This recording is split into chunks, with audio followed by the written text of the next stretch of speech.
டாஸ்மாக் கடையில் தற்காலிகமாக வேலை பார்க்குற ஒரு தொழிலாளியோட மனைவியின் கோரிக்கை. நாங்க 10 ரூபாயே கேட்கலையே, மாசத்துக்கு 60,000 ரூபாய் போடுங்க. 23 ஆண்டு காலமா வேலை செய்யறாங்க. 23 வருஷம், 1 வருஷம் 2 வருஷம் இல்ல. 2023ல தொடங்கினது, 2003ல தொடங்கினது, 2026 வரையும் செஞ்சுன்னு இருக்காங்க.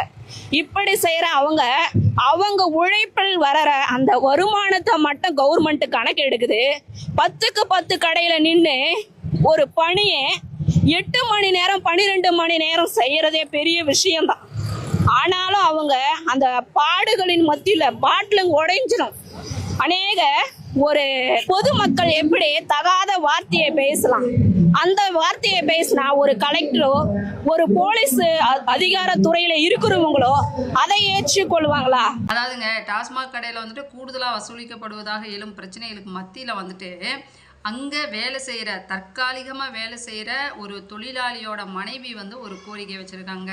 என்ன சொல்கிறாங்க அப்படின்னம்னா, எக்ஸ்ட்ரா வாங்குற 10 ரூபா வந்து எங்களுக்கு தேவையில்லை, எங்கள் குடும்பங்களின் வாழ்வாதாரத்தை உறுதி செய்கிற பணி நிரந்தரம் வந்து வேணும் அப்படின்னு சொல்லி ஒரு அம்மா வந்து பயங்கரமாக பேசியிருக்காங்க.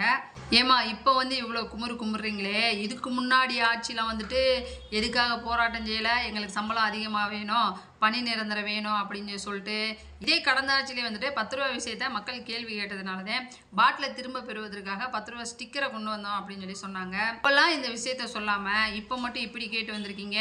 அப்போது இந்த ஆட்சியை வந்துட்டு ஆட்டி பார்க்குற வேலையா இல்லை சாதிச்சிடலாம் அப்படின்ற ஒரு எண்ணமா?